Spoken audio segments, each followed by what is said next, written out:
Assalamualaikum warahmatullahi wabarakatuh.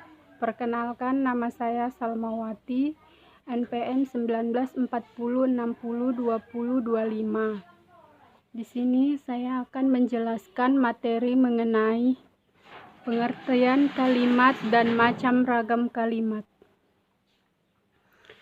Pengertian kalimat.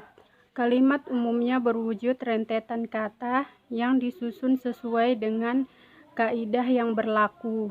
Tiap kata dalam kalimat mempunyai 3 klasifikasi, yaitu yang pertama, kategori sintaksis, kedua, fungsi sintaksis, dan ketiga, peran semantisnya. Kategori sintaksis. Dalam ilmu bahasa, kata dikelompokkan berdasarkan bentuk serta perilakunya. Kata mempunyai bentuk serta perilaku yang sama atau mirip dimasukkan ke dalam satu kelompok, sedangkan kata yang lain, bentuk dan perilakunya yang sama atau mirip dengan sesamanya, dimasukkan ke dalam kelompok lain. Dengan kata lain, kata dapat dibedakan berdasarkan kategori sintaksisnya. Kategori sintaksis pula disebut kategori atau kelas kata. Selanjutnya, dalam bahasa Indonesia kita memiliki 4 kategori sintaksis utama, yaitu verba atau kata kerja, nomina atau kata benda, adjektiva atau kata sifat, adverbia atau kata keterangan. Selain itu, ada satu kelompok lain yang dinamakan kata tugas yang terdiri atas beberapa subkelompok yang lebih kecil. Misalnya, preposisi atau kata depan, konjuktor atau kata sambung, dan partikel. Nomina, verba, dan adjektiva sering dikembangkan dengan tambahan pembatas tertentu. Nomina misalnya dapat dikembangkan dengan nomina lain dengan adjektiva atau dengan kategori lainnya. Contoh, gedung berubah menjadi gedung sekolah, gedung bagus, gedung yang bagus itu. Verba dapat diperluas antara lain dengan adverbia seperti sangat, manis, sangat manis.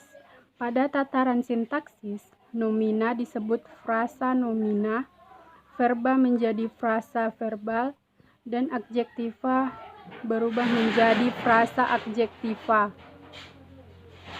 Kemudian fungsi sintaksis. Tiap kata atau frasa dalam kalimat mempunyai fungsi yang mengaitkan dengan kata atau frasa lain yang ada dalam kalimat tersebut. Fungsi itu bersifat sintaksis, artinya berkaitan dengan urutan kata atau frasa dalam kalimat. Fungsi utama sintaksis dalam bahasa adalah predikat, subjek, objek, pelengkap, dan keterangan. Selanjutnya, peran semantis. Suatu kata dalam konteks kalimat memiliki peran semantis tertentu, seperti contoh berikut. Faridah menunggu adiknya. Dari segi semantis, Faridah adalah pelaku, yaitu orang yang melakukan perbuatan menunggu. Sedangkan adiknya pada kalimat ini adalah sasaran, yakni yang terkena perbuatan yang dilakukan oleh si pelaku. Kemudian ada macam ragam kalimat. Istilah klausa dipakai untuk merujuk pada deretan kata yang paling tidak memiliki subjek dan predikat, tetapi belum memiliki intonasi atau tanda baca tertentu. Istilah kalimat juga mengandung unsur paling tidak subjek dan predikat, tetapi telah dibubuhi intonasi atau tanda baca. Jika ditinjau dari jumlah klausanya, kalimat dapat berupa kalimat tunggal dan kalimat majemuk. Kalimat tunggal.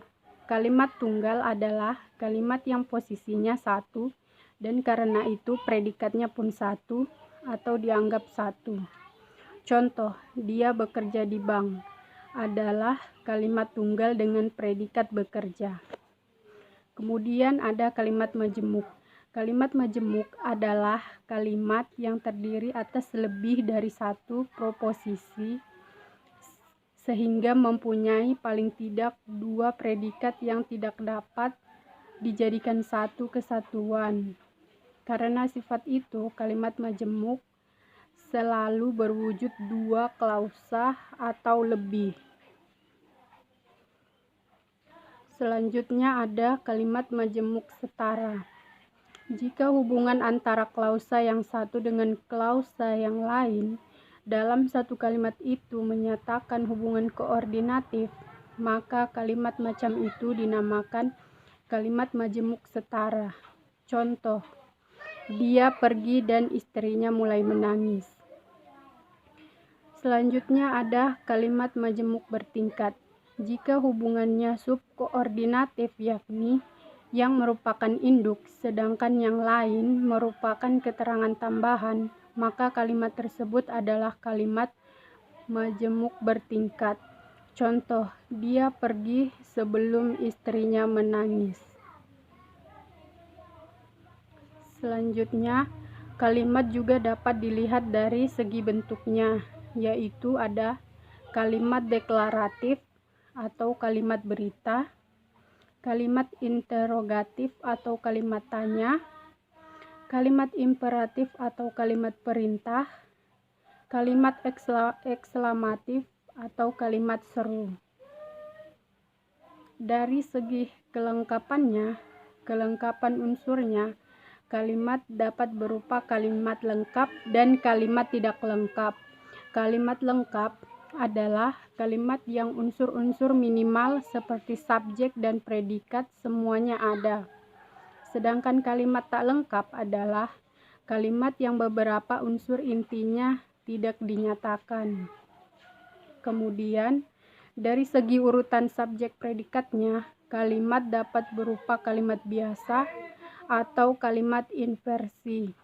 Kalimat inversi atau kalimat biasa merupakan kalimat yang predikatnya mendahului subjek.